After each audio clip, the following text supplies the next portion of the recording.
मांगना शुरू कर देती है। मैं यहाँ सिर्फ अपनी नई बहू के लिए शॉपिंग करने आई हूँ, फालतू खर्चा नहीं करना मुझे। सासू माँ, एक पायल की जोड़ी दिला दोगे तो क्या चला जाएगा आपका? मैंने तुझे कितनी बार कहा है शांति से खड़ी रह। चल अब चुपचाप से मेरी हेल्प कर नई बहू के गहने लेने में।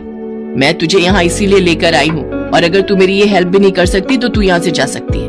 अकेले ही शॉपिंग कर लूंगी मैं। बेचारी कविता अपनी सास की बातें सुनकर चुपचाप खड़ी रहती है। शॉपिंग करके जब वो दोनों घर आती हैं, तो सरला की मंझली बहू तारा उससे कहती है, सासू माँ, जब आप घर पर नहीं थी ना, तो एक साड़ी वाला आया था, और आपको पता है उसके पास बहुत सुंदर कलेक्शन था। मुझे तो अपने लिए 4 साड़ी पसंद आ गई, और 2 मैंने दीदी के लिए भी पसंद की है। अरे वाह! अब तुम दोनों मुझे एक बात बताओ, शादी तुम दोनों की है या मोनिका की? हमें पता है सासू माँ कि मोनिका और देवर जी की शादी है, लेकिन हम दोनों भी तो उसकी जेठानियाँ हैं, तो हमारा सुंदर दिखना भी तो जरूरी है।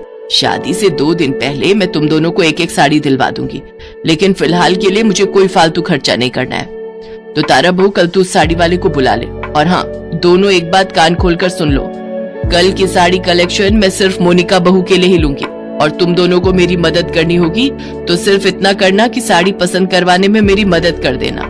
ये कहकर सरला अंदर चली जाती है।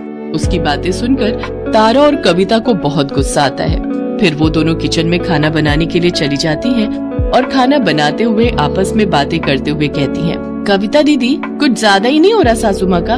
वही तो, अपनी तो कोई वैल्यूज नहीं है, सारा दिन काम हम करें, और जो अभी आई ही नहीं है उसके लिए सासू माँ कितनी पागल हो रही है। अभी ये हाल है तो जब वो घर पर आ जाएगी तो हमारी तो कोई इज्जत ही नहीं करेगा। मैं तो कहती हूँ उस मोनिका की वजह से सासू माँ की ऐसी बेइज्जती हो कि सब देखते ही रह जाए, तब तो ये सब धरा का धरा ही रह जाएगा। वैसे मेरे दिमाग में एक जबरदस्त आइडिया है, अगर सब कुछ प्लान के अकॉर्डिंग ही हुआ तो फिर तो मजा ही आ जाएगा। अच्छा, ऐसी भी क्या बात है, मुझे भी तो बताओ। अच्छा ठीक है, सुन। कविता तारा को सारा प्लान बताती है।